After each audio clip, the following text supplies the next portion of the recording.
2026 T20 ప్రపంచ కప్లో team India సెమీఫైనల్కు దూసుకెళ్లింది.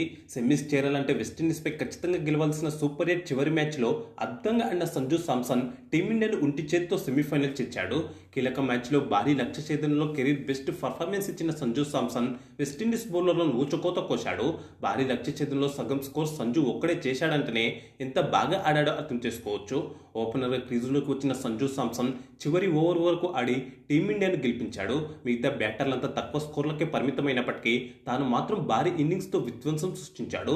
హోరాహోరీగా సాగిన ఈ మ్యాచ్లో ఏ మాత్రం ఒత్తిడికి గురి కాకుండా ఎంతో కామ్గా ఏకాగ్రతగా ఆడిన సంజు టీమిండియాను గెలిపించే వరకు ఆగలేదు. ఈ మ్యాచ్లో సంజు శాంసన్ బ్యాటింగ్ గురించి ఎంత పొగిడినా తక్కువే అవుతుంది. అంత బాగా ఆడాడు. మరి ఈ క్రమంలో ప్రపంచ రికార్డు కూడా నెలకొల్పాడు సంజు శాంసన్. ముఖ్యంగా రికార్డు చేజింగ్తో టీమిండియా చరిత్ర సృష్టించింది. ఈ మ్యాచ్ మొత్తంలో 7 రికార్డులు కూడా నమోదయ్యాయి. వాటి గురించి ఒక్కొక్కటి వివరంగా తర్వాత మాట్లాడుకుందాం. అంతకన్నా ముందు అసలు మ్యాచ్ ఎలా జరిగిందో మాట్లాడుకుందాం. కోల్కతాలోని ఈడెన్ గార్డెన్స్ క్రికెట్ స్టేడియం వేదికగా జరిగిన ఈ మ్యాచ్లో టాస్ గెలిచిన టీమిండియా ముందుగా బౌలింగ్ ఎంచుకుంది. ఈ మ్యాచ్కు టీమిండియా తమ తుది జట్టులో ఎలాంటి మార్పులు చేయలేదు. వెస్టిండీస్కు ఓపెనర్లు రోస్టన్ చేజ్, షాయ్ ఓప్ మంచి ఆరంభాన్ని ఇచ్చారు. ఇద్దరు కలిసి తొలి వికెట్కు 8.5 ఓవర్లలో 68 పరుగుల హాఫ్ సెంచరీ భాగస్వామ్యాన్ని నెలకొల్పారు. వరుసగా రెండో మ్యాచ్లోనూ మన బౌలర్లు పవర్ ప్లేలో ఒక వికెట్ కూడా తీయలేకపోయారు. కానీ బూమ్రా వేసిన 5వ ఓవర్లో 14 పరుగుల మీద ఆడుతున్న రోస్టన్ చేజ్ ఇచ్చిన క్యాచ్ను అభిషేక్ శర్మ వదిలేశాడు. పవర్ ప్లేలో మన బౌలర్లు ఒక్క వికెట్ కూడా తీయకపోయినప్పటికీ పరుగులు మాత్రం కట్టడి చేశారు. పవర్ ప్లేలో విండీస్ ఓపెనర్లు 45 పరుగులే చేశారు.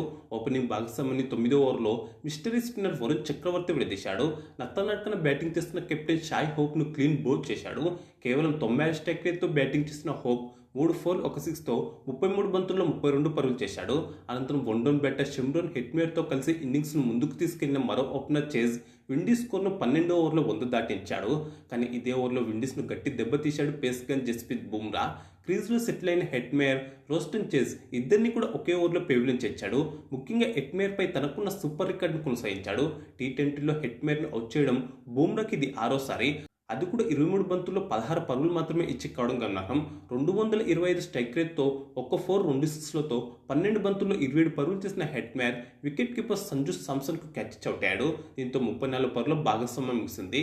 అదే ఓవర్లో బూమ్రా వేసిన స్లో బాల్కు సూర్యకుమార్ యాదవ్కు దొరికిపోయాడు చేజ్. 160 స్ట్రైక్ రేట్తో 5 4 1 6తో 25 బంతుల్లో 40 పరుగులు చేశాడు చేజ్. ఆ కాసేపటికి 9 బంతుల్లో 14 పరుగులు చేసిన రూథర్ఫర్డ్ను 15 ఓవర్లో హార్దిక్ పాండ్యా పెవిలియన్ చేర్చాడు. దీంతో 119 పరుగులకు వెస్టిండీస్ 4 వికెట్ కోల్పోయింది. దీంతో మ్యాచ్ ఇండియా చేతుల్లోనే ఉన్నట్టుగా కనిపించింది.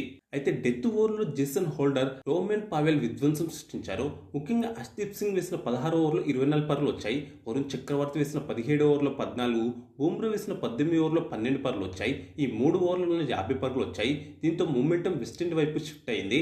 19 ఓవర్లో 6 పరుగులు ఇచ్చిన హర్షదీప్ సింగ్ కట్టడి చేశాడు. ఇదే ఓవర్లో పావెల్ ఇచ్చిన క్యాచ్ను అభిషేక్ శర్మ వదిలేశాడు. ఈ మ్యాచ్లో అభిషేక్ శర్మ మొత్తం 2 క్యాచ్లు వదిలేశాడు. అలాగే తిలక్ వర్మ కూడా ఒక క్యాచ్ వదిలేశాడు. ఈ 3 క్యాచ్లో మన వాళ్ళు కరెక్ట్గా పట్టి ఉంటే విండీస్ను తక్కువ స్కోర్కి కట్టడి చేసేవాళ్ళం. అలాగే ఆరంభంలో ఓ రన్అట్ ఛాన్స్ కూడా మిస్ చేయడంతో పాటు 1-2 బౌండరీలను కూడా సరిగ్గా ఆపలేదు. దీంతో ఈ వరల్డ్ కప్లో మన ఫీల్డింగ్ వైఫల్యం కొనసాగుతుందని చెప్పుకోవాలి. బూమ్రా వేసిన చివరి ఓవర్లో 14 పరుగులు రావడంతో వెస్టిండీస్ స్కోర్ 190 దాటింది.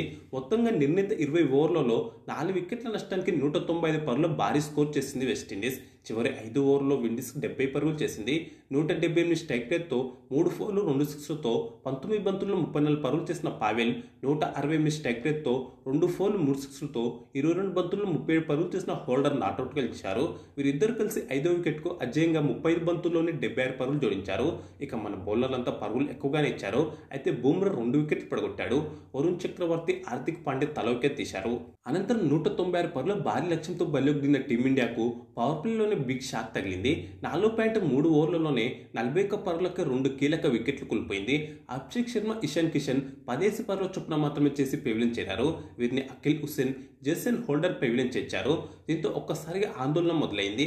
ఇలాంటి సమయంలో కెప్టెన్ సూర్యకుమార్ యాదవ్ సాయంతో మరో ఓపెనర్ సంజు శాంసన్ జట్టును ఆదుకున్నాడు. ఇద్దరు కలిసి 3వ వికెట్కు 35 బంతుల్లో 58 పరుగుల హాఫ్ సెంచరీ భాగస్వామ్యాన్ని నెలకొల్పారు. ఈ క్రమంలోనే సంజు శాంసన్ 26 బంతుల్లోనే హాఫ్ సెంచరీ పూర్తి చేసుకున్నాడు. టీ20 ప్రపంచ కప్లో శాంసన్కి ఇదే తొలి హాఫ్ సెంచరీ. అలాగే టీ20 ఫార్మాట్లో చేజింగ్లో కూడా ఇదే తొలి హాఫ్ సెంచరీ.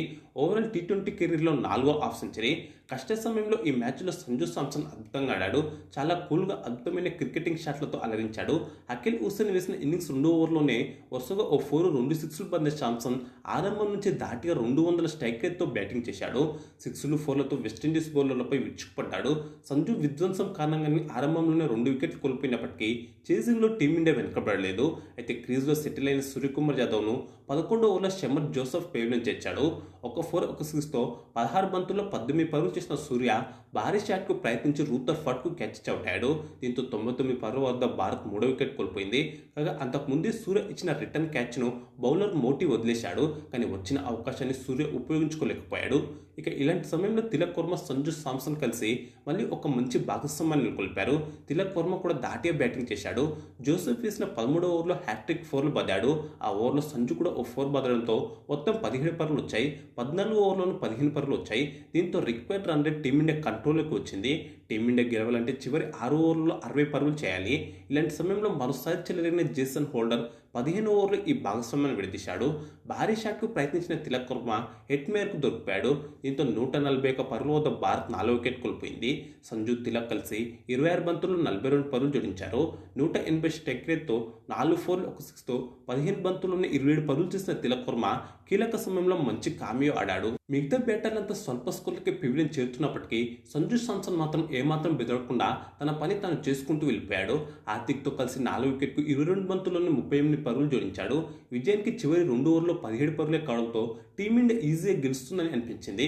కానీ కీలక సమయంలో జోసెఫ్ వేసిన 19వ ఓవర్లో స్లో ఫుల్ టాస్ బంత్కి హోల్డర్కు క్యాచ్ ఇచ్చి హార్దిక్ పాండ్యా అవుట్ అయ్యాడు.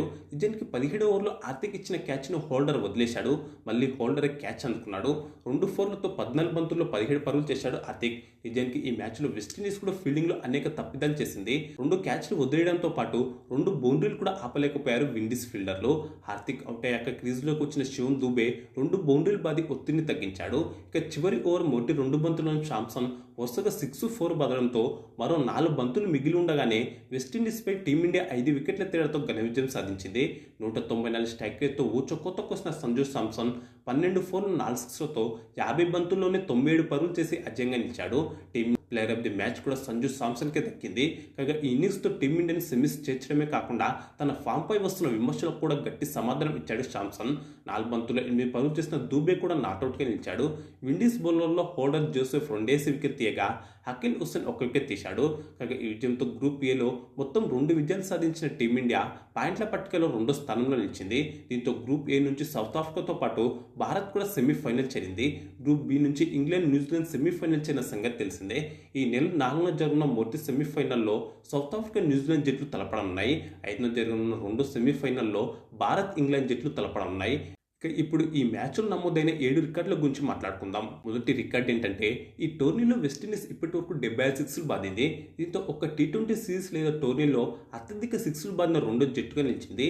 రెండో రికార్డ్ ఏంటంటే టీ20లో రోమన్ పావెల్ 150 సిక్స్లు పూర్తి చేసుకున్నాడు. దీంతో వెస్టిండీస్ తరఫున ఈ ఘనత సాధించిన మొట్టమొదటి బ్యాటర్గా చరిత్ర సృష్టించాడు. మూడో రికార్డ్ ఏంటంటే ఈ టీ20 ప్రపంచ కప్లో ఎట్మేర్ ఇప్పటి వరకు 19 సిక్స్లు బాదాడు. దీంతో ఒక టీ20 ప్రపంచ కప్ ఎడిషన్లో అత్యధిక సిక్స్లు బాదిన బ్యాటర్గా ప్రపంచ రికార్డు నెలకొల్పాడు. నాలుగో రికార్డు ఏంటంటే టీ20 ప్రపంచ కప్లో టీమిండియా సెమీఫైనల్ చేరడం ఇది 6వసారి. దీంతో అత్యధిక సార్లు సెమీఫైనల్ చేరిన జట్టుగా ఇంగ్లాండ్ పాకిస్తాన్తో కలిసి సమంగా మొదటి స్థానంలో ఉంది. అలాగే వరుసగా 3 సార్లు భారత జట్టు సెమీస్ చేయడం గమనార్హం. ఐదో రికార్డు ఏంటంటే టీ20 ప్రపంచ కప్ చరిత్రలో టీమిండియాకి ఇదే అత్యధిక విజయవంతమైన లక్ష్య ఛేదన కావడం విశేషం. దీంతో భారత జట్టు చరిత్ర సృష్టించింది. మొత్తంగా టీ20 ప్రపంచ కప్ చరిత్రలో చూసుకుంటే ఇది 3వ అత్యధిక లక్ష్య ఛేదన కావడం గమనార్హం. ఆరో రికార్డు ఏంటంటే ఈ మ్యాచ్లో సంజు శాంసన్ అజయంగా 97 పరుగులు చేసిన సంగతి తెలిసిందే. దీంతో టీ20 ప్రపంచ కప్ చరిత్రలో చేసింగ్లో టీమిండియా తరఫున అత్యధిక వ్యక్తిగత స్కోర్ నమోదు చేసిన బ్యాటర్గా ప్రపంచ రికార్డు నెలకొల్పాడు. మొత్తంగా చూసుకుంటే సురేష్ రైనా తర్వాత అత్యధిక వ్యక్తిగత స్కోర్ చేసిన బ్యాటర్గా సంజు శాంసన్ నిలిచాడు. చివరిగా 7వ రికార్డు ఏంటనే విషయానికి వస్తే టీ20లో కోల్కతా మైదానంలో వెస్టిండీస్పై టీమిండియాకి ఇది 5వ విజయం. ఈ మైదానంలో విండీస్ చేతిలో టీమిండియా ఒక్క మ్యాచ్ కూడా ఓడిపోలేదు. దీంతో ఓ మైదానంలో ఒక్క మ్యాచ్ కూడా ఓడిపోకుండా ప్రత్యర్థిపై అత్యధిక టీ20 విజయాలు సాధించిన 2వ టీంగా భారత్ నిలిచింది. ఇక ఈ వీడియోకు లైక్, కామెంట్, షేర్ చేసి ఛానల్ను సబ్స్క్రైబ్ చేసుకోండి.